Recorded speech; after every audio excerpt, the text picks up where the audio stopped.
नमस्कार, कश्मीरी पंडित कल्चर में मैं उज्जवल हांडू आपका स्वागत करती हूँ। देश के अलग अलग भागों में रहने वाले हिंदू अपने सभी संस्कार संबंधी कार्य वैदिक रीति से करते हैं, लेकिन फिर भी उन सभी की विधियाँ भिन्न होती हैं।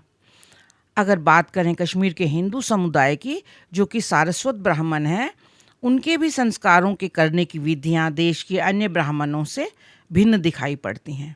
ऐसा क्यों होता है, आइए जानते हैं।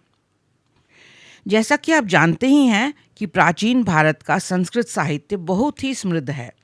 इतना समृद्ध साहित्य दुनिया में कहीं और दिखाई नहीं पड़ता है। इतना ही नहीं, ये सारा साहित्य कहीं पर लिखा भी नहीं जाता था। यह केवल मौखिक रूप से हजारों सालों से चला आ रहा है। पिछले कुछ 100-200 सालों से ही इसको लिपिबद्ध किया जाने लगा है। अब इतना बड़ा साहित्य का कोश है, इसे याद रखना किसी एक ऋषि मुनि के बस की बात तो है नहीं। इसलिए प्राचीन समय में अलग अलग वेदों का अलग अलग ऋषि अध्ययन करते थे, फिर वे इसे अपने शिष्यों को भी सिखाते थे। तो इस प्रकार वे किसी एक वेद में पारंगत हो जाते थे और उन्हें ये वेद कंठस्थ हो जाते थे। प्रत्येक वेद की अनेक शाखाएं होती हैं। चारों वेद की कुल मिलाकर 1131 शाखाएं होने का दावा किया जाता है, लेकिन इनमें से अधिकांश अब विलुप्त हो गई हैं। बहुत कम शाखाएं आज उपलब्ध हैं। प्रत्येक शाखा का ग्रहसूत्र भी होता है। तो ये ग्रहसूत्र क्या होते हैं और इनका क्या महत्व है, आइए वीडियो में आगे जानते हैं। ग्रहसूत्र वैदिक ग्रंथों के अंतर्गत आने वाले ऐसे ग्रंथ हैं जो कि एक गृहस्थी के जीवन में किए जाने वाले घरेलू संस्कारों और धार्मिक अनुष्ठानों के बारे में जानकारी प्रदान करते हैं। कोई संस्कार कैसे करना है, उसका पूरा विधि विधान इसमें दिया जाता है। इन ग्रहसूत्रों में जन्म से मृत्यु पर्यंत सभी संस्कारों को किस प्रकार से करना है, इसके बारे में जानकारी होती है। साथ ही भूमि पूजन, गृह प्रवेश, विशेष दिनों पर करी जाने वाली पूजा, 5 दैनिक महायज्ञ, कृषि और पशुपालन संबंधी जानकारियां भी इसमें दी जाती हैं। भारत एक विशाल देश है। इसमें विभिन्न क्षेत्रों में भाषा, जलवायु, खान पान और प्रचलित लोक धर्म में विविधता पाई जाती है।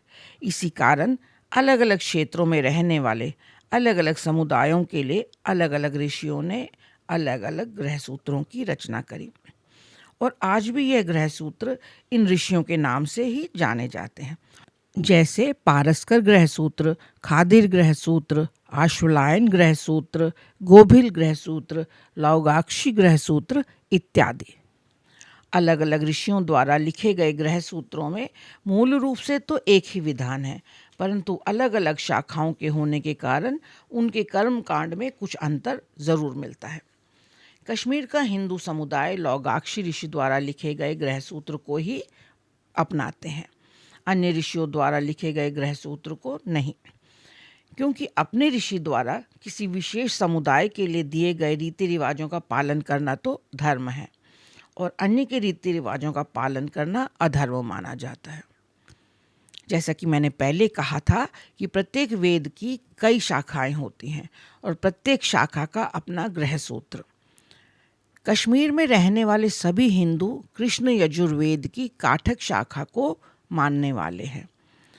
इस शाखा का प्रचार केवल कश्मीर में है और इसका ग्रहसूत्र लौगाक्षी ऋषि द्वारा दिया गया है।